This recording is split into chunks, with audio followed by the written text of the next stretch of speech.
Alors déjà, il faut voir l'objectif. L'objectif, il est clair. Le don est un acte d'amour, c'est un acte du cœur, donc il faut parler au cœur.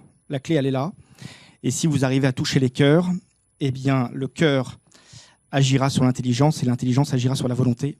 Et donc là, vous aurez l'acte de donner. Donc tout l'enjeu, c'est de toucher les cœurs. Et évidemment, ça passe par un message.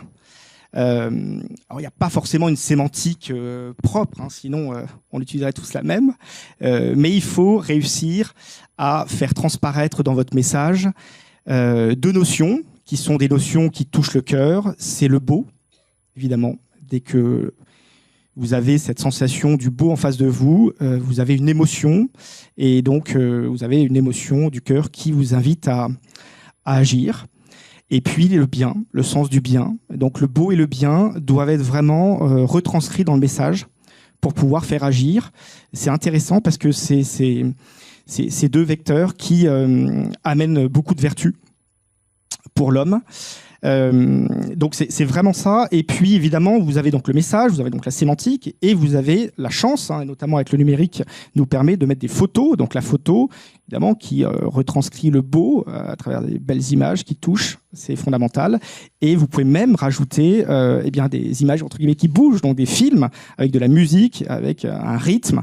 Et là, on arrive vraiment à toucher encore plus facilement les cœurs, puisque vous avez un conditionnement qui embarque. Moi, je dis souvent, il faut faire une ambiance un peu émotion Puy du Fou. Je ne sais pas si vous êtes des fans du Puy du Fou, moi j'en suis. Et c'est vrai que quand vous sortez d'un spectacle du Puy du Fou, voilà, il s'est passé quelque chose, il y a une émotion, et donc tout de suite vous voulez en parler et vous voulez faire venir tout le monde. Donc si votre vidéo, si votre image, si votre texte amène une émotion et touche les cœurs, eh bien vous amènerez à des bons résultats en don. Voilà, l'expérience.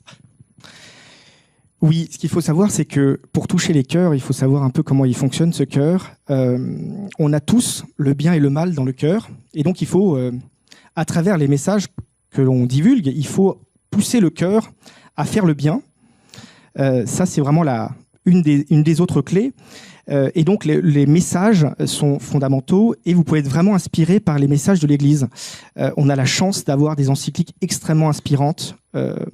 Exemple très concret, mais vous avez l'encyclique Caritas in Veritate de Pape Benoît XVI qui dit d'une manière très claire, et vous pouvez d'ailleurs utiliser ces termes. On utilise beaucoup, nous, des extraits d'encycliques pour justement former aussi les cœurs, parce que on a un drame actuellement dans notre société, et je pense que c'est aussi une des causes de notre difficulté à collecter les dons, notamment toucher les jeunes, c'est le relativisme. Tout se vaut, paraît-il, alors que c'est faux, tout ne se vaut pas, il y a le bien et le mal. Et donc pour tendre vers ce bien, eh bien, il faut revenir à la formation du cœur, et donc les textes peuvent nous y former. Le Caritas in Veritate nous dit clairement, l'être humain est fait pour le don. C'est quand même puissant comme phrase. L'être humain est fait pour le don et il se réalise dans le don. En réalité, on a notre vocation sur Terre qui est de donner. Donc si on sait ça, si on se forme à travers ces textes, mais vous créez une vague monumentale de donateurs dans les 10 secondes. Donc, mais ça, peu de personnes, notamment la jeunesse, a conscience de ces termes qui nous viennent tout droit, évidemment, du Très-Haut.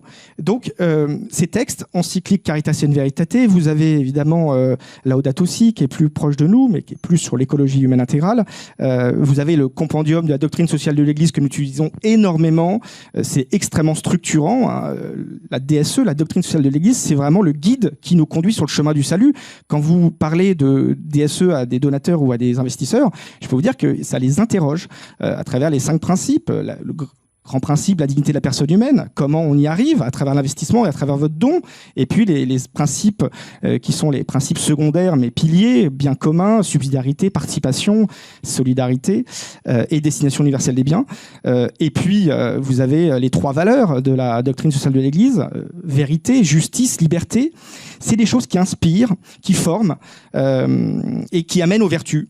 Vertu cardinale, vertu théologale. Donc c'est vraiment l'ensemble de ce corpus, j'ai envie de dire, qui aide à la construction de messages pour les porteurs de projets et qui aide à toucher les cœurs, à former les cœurs pour que faire agir en faisant le bien.